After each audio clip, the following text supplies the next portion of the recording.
Alhamdulillahi Rabbil Alameen, as-salatu was-salamu ala khatimin nabiyyin wa ala alihi wa sahbihi ajma'in, amma ba'd. Fa'udhu billahi minash shaytanir rajeem, bismillahir rahmanir rahim. Qala Allah ta'ala fi Surah Yunus, وَإِذَا تُتْلَى عَلَيْهِمْ آيَاتُنَا بَيِّنَاتٍ قال الذين لا يرجون لقاء نأت بقرآن غير هذا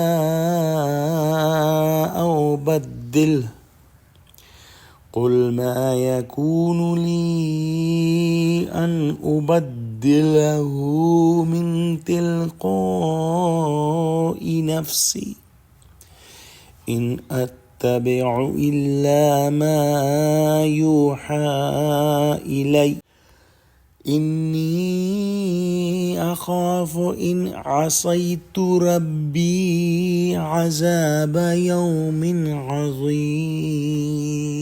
Translation. And when our verses are recited to them as clear evidence, those who do not expect to meet us say, bring a Quran other than this or change it. Say, O Muhammad, peace be upon him, it is not for me to change it on my own. I follow nothing except what is revealed to me. Indeed, I fear the punishment of a great day if I disobey my Rabb. In these ayahs, Allah subhanahu wa ta'ala has mentioned the response of the Arabs who did not accept the invitation from Prophet Muhammad sallallahu alaihi wasallam. When Prophet Muhammad sallallahu alaihi wasallam recited Quran to them, they liked the part where there was general discussion and there was some advice. But whenever the shirk and whenever the tawheed and whenever the idols are mentioned and they are negated, they did not like and they used to run away from that, and they would say that, O Muhammad sallallahu alaihi wasallam, ask your Rabb to bring another Quran, or if you have to keep this Quran, then change the part where it is talking about our idols. And these people who were worshipping idols, this was expected from their mentality.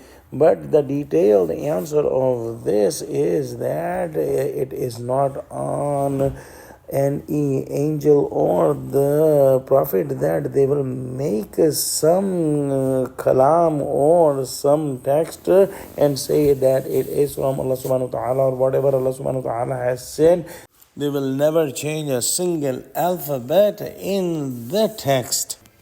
The duty of a messenger is that whatever Allah subhanahu wa ta'ala reveals to them, they give to the people exactly the same thing, and they are dependent on whatever Allah subhanahu wa ta'ala is sending to them. Allah subhanahu wa ta'ala is not dependent on anyone, so they cannot change anything in the word of Allah subhanahu wa ta'ala, and this is a very big sin.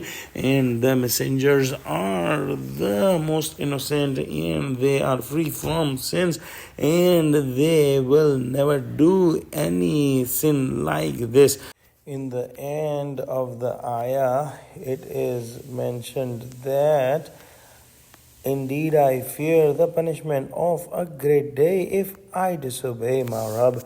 This is apparently for Prophet Muhammad sallallahu alaihi wasallam, but this is actually for the disbelievers, that what they are asking Prophet Muhammad sallallahu alaihi wasallam to change the word of Allah.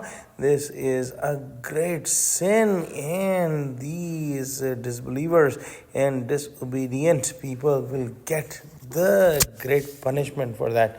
Let's pray that Allah subhanahu wa ta'ala give us true understanding of Quran, connect us with the truthful people, and make us steadfast on the straight path. Ameen. Wa akhiru da'wana alhamdulillahi rabbil alameen. Wassalamu alaikum wa rahmatullahi wa barakatuhu.